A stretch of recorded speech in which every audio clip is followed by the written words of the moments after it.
ഹാങ്ങിങ് പോട്ട്സിൽ ഏത് ചെടി വളർത്തണം എന്ന കൺഫ്യൂഷൻ ഉള്ള ആൾക്കാർക്ക് പറ്റിയൊരു ഉത്തരമാണ് പോത്തോസ് അല്ലെങ്കിൽ മണി പ്ലാന്റ്.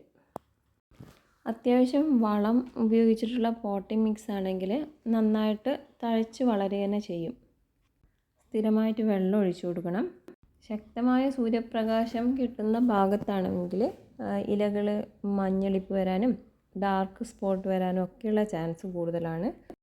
നല്ല ബ്രൈറ്റ് ലൈറ്റ് കിട്ടുന്ന എന്നാൽ സൂര്യപ്രകാശം നേരിട്ടടിക്കാത്ത സ്ഥലങ്ങളിൽ സെറ്റ് ചെയ്യുക. ഇൻഡോറിലും നല്ല ഭംഗിയായിട്ട് ഇതിനെ വളർത്തിയെടുക്കാൻ പറ്റും. ബുഷിയാക്കി വളർത്താൻ വേണ്ടി നീണ്ടുവരുന്ന ഇലകൾ ചുരുട്ടി അതിനകത്തേക്ക് തന്നെ വെച്ച് കൊടുക്കുക.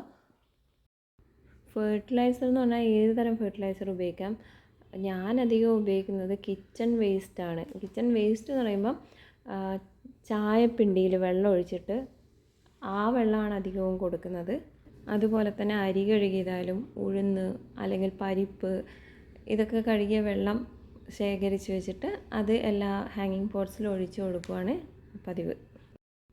1-2 മാസം കൂടുമ്പോൾ ചാണകപ്പൊടിയോ അതുപോലെ ജൈവവളങ്ങൾ എന്തെങ്കിലും ചേർത്ത് മണ്ണ് ഇളക്കി കൊടുക്കുകയും ചെയ്യും. ഒന്നുകൂടെ ബുഷായിട്ട് വരാൻ വേണ്ടിയിട്ട് ഇങ്ങനെ നീണ്ടു കിടക്കുന്ന ശിഖരങ്ങൾ കുറച്ചൊക്കെ മുറിച്ച് കളയും. ബാക്കിയുള്ളത് അതിനകത്ത് തന്നെ ചുരുട്ടി വെച്ച് കൊടുക്കും. 2-3 മാസം കൂടുമ്പോൾ നന്നായിട്ട് പ്രൂൺ ചെയ്ത് കൊടുക്കും. അങ്ങനെയാണെങ്കിൽ നല്ല ഷൈനി തിക്ക് ലീവ്സ് പുതുതായിട്ടുണ്ടാവുകയും ചെയ്യും. ഏറിയൽ റൂട്ട്സ് ഉള്ളതുകൊണ്ട് തന്നെ ഇതിൻ്റെ പ്രൊപ്പഗേഷൻ വളരെ എളുപ്പമാണ്. വെറുതെ നമ്മൾ മുറിച്ചിട്ട് കഴിഞ്ഞാൽ തന്നെ അത് മണ്ണിൽ വീണ് കിടക്കുകയാണെങ്കിൽ മുളച്ച് വരും. വെള്ളത്തിലും വളർത്തിയെടുക്കാം. പല വെറൈറ്റി പോത്തോസ് ഉണ്ട്. വീട് അലങ്കരിക്കാൻ ഏറ്റവും പറ്റിയൊരു ചെടി തന്നെയാണ് pothos. So happy gardening and thanks for watching.